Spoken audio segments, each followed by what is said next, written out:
یو نیک سړی تیر شوی دی ابن عقیل دی لیکي وی بیت الله شریف کې هیڅ څوک مې نو یک تنها وم نه مې ښځه شته او نه مې بچي شته او بیت الله ته خدای رسول یم بس هلته ځان له دروازې ټک ټک مزدوري وکړم او په هغې خپل ګذر اوقات کوم او طوافونه کوم داسې رشم نو په هغه زمانه کې چې دا اوس کوم رشي یو ځل مکه مکرمه کې په دې لاره تېرېدم په ځمکه یو امیل پروت و قیمتي ها چې مې راوچت کوم مې کتل د سرو زرو امیل دی ډېر خشته او خشته دغه پکې لګېدلي دي غمي او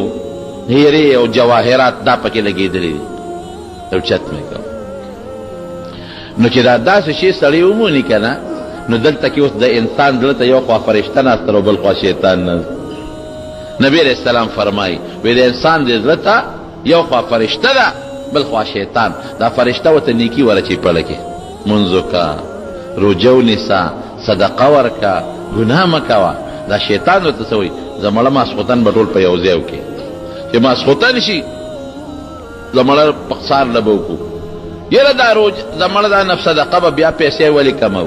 او ته د ګناه ترغیبات ورکوي دا شیطان دې زړه ته او دا فرشته ورته د نیکۍ ترغیبات او سوچونه اچوي وی دې زړه ته چې مې وکتل نو دا زړه مې راته وایي چې داسې کار دی چې بس شی جیب کې واچوه خوندي کړه تا نه څوک څه خبرېږي قیمتي غریبه مې درک د ډوډۍ هم نه لګي او دونه قیمتي د سرو زرو امیل دی او پکې دا غمی او دا جواهرات دي ته خو د ډېرو پیسو شی دی خو چې بل طرف ته مې دې زړه ته وکتل نو وی چې نه دا ګناه ده دا حرام دی د دې شرعي تقاضا پوره کړه او چې چا نه پریوتي چې هغه خوار به څومره ورپسې خپوي نو شریعت کې دې ته نقطه وایي چې په ځمکه یو شی ومنې دې سره به څه کوې د دې احکام درته وویم بعضې داسې څیز وي چې ته ومونته وګوره دې شي ته چې که مالک ته پته ولګېده چې دا خو ما نه فلانکي ځای کې پرېوتی دی نو مالک ورپسې راځي او که نه راځي لکه مثال به زه درکړمه په دې لاره یو ټماټر ومونته یا په دې سړک د پاسه د یو ګنې ومونته یا په دې سړک د پاسه د یو مولی یا یو ټیپر ومونته اوس که مالک ته پته مو لګي چې د تورنځو په ډبل روډ باندې زمانه مولی پرېوتی ده ګنې پروتې دی نو ورپسې نه راځي یا په دې لار زمانه یو ټماټر پروتې دی نو ورپسې نه راځي نو که داسې شی دی ومن ته خپل سوچ ته وکړه وګوره چې که مالک ته پته ولګي بیا م ورپسې نه راځي نو دا ستا دی بس په خپل استعمال کې راوستی شي دغه ګنې دي وجوې پروا نشته دغه ټماټر د کټوۍ ته یې ورواچو پروا نشته دا تاله جیز شو خو که چرتې مالک ته پته ولګېده وړلې دا وایي چې که مالک خبر شو نو طلب یې کوي چې د ډېرو پیسو دی نو بیا به ورسره څه کوې بیا به د دې تعریف کوې دا چې د کوم ځای موندلی دی هلته به یو بل ته ووایې په هغه بازار کې په هغه دوکانونو کې هغه لار کې چې روره ما یو شی موندلی دی او که د چا وي نو نښه پته دې راته وښیي چې ولې یې ورکړم نن سبا خو د تعریف اسانه طریقه ده ځان به نه خلاصې هیلې به نه جوړی یو غوټه دې ومونته په دې سړک د پاسه نو معلومیږي دا چې دا خو چېته سوزکي نه به پروتي لاره ده که نو لاړ شه د تنګي پاډه کې د ارچن پاډه کې ووایه چې ډرایورانو ته ډرایورانو مشران هم پکې شته یونین والا په 400 کې ووایه په پېښور کې ووایه وایي زما دا نمبر دی او دا مې کور دی که چا څه شي مونتي نښه پته دی چې غورځېدلي نښه پته دی راته وښیي اکثر چا نشي پروت دی ډرایور نو کلنډر نه تپوس کوي نو دغې سړي کې د امیل ومونته ابن عقیل لږې سوچ کوي چې خدایا څوکم دا شیطان ورته پړه کې چې بس ډېر لوی مال دی او بلا پیسې دي فرشته ورته زړه ته څه اچوي وایي نه ګورې پردی مال ګناه مه کوه که زما نه روک شوی نو ما به څه کول خفه به هم که نه نو چې دا چا نه روک شوی دی خوا خوار به هم ورپسې طلب کوي نو لاړ او بیت الله کې وعدونه شروع کړل خدای مو بخښه ما یو شی مونتی دی قیمتي شی دی که د چا وي ما ته دې نښه پته وښیي چې ولې یې ورکړم دلته دې لګیا دي اعلانونه کوي هلته چې د چا نه روک شوی دی په سترګو نابینا ړوند دی حافظ قرآن دی هغه لګیا دی کونټۍ ورسره د ټک ټک یا خدای مو بخښه ډېر غریب یم ډېر مسکین یم مسافر یم او یو شی رانه روک شوی دی که چا مونږ ته مهرباني وکړي رالی راکړي په معذور اسم د بنده له خفه کېږي خولې پې خوږېږي بیا په سترګو چې نابینی یقینا قابل رحم دی ځکه خو نبی علیہ السلام فرمایي چې د کوم انسان سترګې ړندې شي او دی پې صبر وکړي نبی علیہ السلام فرمایي چې الله وی دله به زه د هغې په عوض کې جنت ورکوم دا مونږ خاصې ده بشیر جان دار مدار نه کوو جنتي دی ځکه یې دار مدار کوو خدای به جنت ورکوي اړوند دی غریب ټک ټک کوي خدای مو بخښه مانه یو شی پروت دی دی ورنږدې شو د خو میلادونه وکړل ام لګیا دی لکه بابا څه دنه پروتې دي بچی او میل دانه پروتې دي ډېر قیمتي دي اغشتې مې د دغه جمع پونچي مې په لږه لږه جمع کړې وه او د دې مکې یو تحفه مې واغېسته او کور ته وړم لور له وړم ارانه روکه شوې ده بابا نه خپته سره شته او دا کاغذ دی پلان کې دکاندار نه مې اغېښتې دي ما ته خو نه ښکاري خو دې کاغذ کې ورته لیکلي دي چې د کاغذ خط هغه امیل بابا والا د امیل دا مسله ده بابا خوشحاله شو چې خوشحاله شو جیب نه 1500 درهم راویستل یا 100 درهم هر څه چې دي ها بچې دا ستا انعام وی نه نه بابا د څه انعام ما خو د پیسو دپاره دا کار نه دی کړی ما خو د الله دپاره کړی من عمل صالحا باندې ایمان دی اوس چې چا نیک عمل وکړه الله به دنیا کې مجر ورکوي په آخرت کې به هم ورکوي بابا ما د پیسې دپاره نه دی کړی دا خو ستا حق و دې کې څه پیسې دا ستا مال دی مال سره پیسې راکړې الله دپاره مې در کړي ځه په مخه دی امیل بابا واغش خوشحاله شو څومره دعاګانې به یې کړي لاړ دا ابن عقیل وایي چې زمانه تېره شو بیت الله کې هم ما وی ځه راشه خپل وطن کلي ته خو لاړ شه څه شته نه بالچ بچ اسم نشته نو د یابي کشتۍ بحري په سفر روان شو اوس اتفاق ته ګوره چې تلم کشتۍ باندې سیلاب راغی چپه راله کشتۍ ماته کړه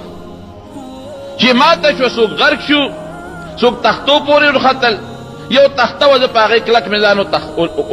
کلک کړ دا د تخته دغه نه ډوبېږي هغه چپې وی وی وی وی زی یو جزیرې ته ورسېدله دریاب په منځ کې جزیرې ته ورسېدله یو بوټي ته مې لاس واچو او تختې نه مې ځانه جزیرې ته وردننه کړم جزیره کې چې مې لږ مزل وکړه کلي و پکې لوی کلی دی لویه ښاریه ده او لوی کلی دی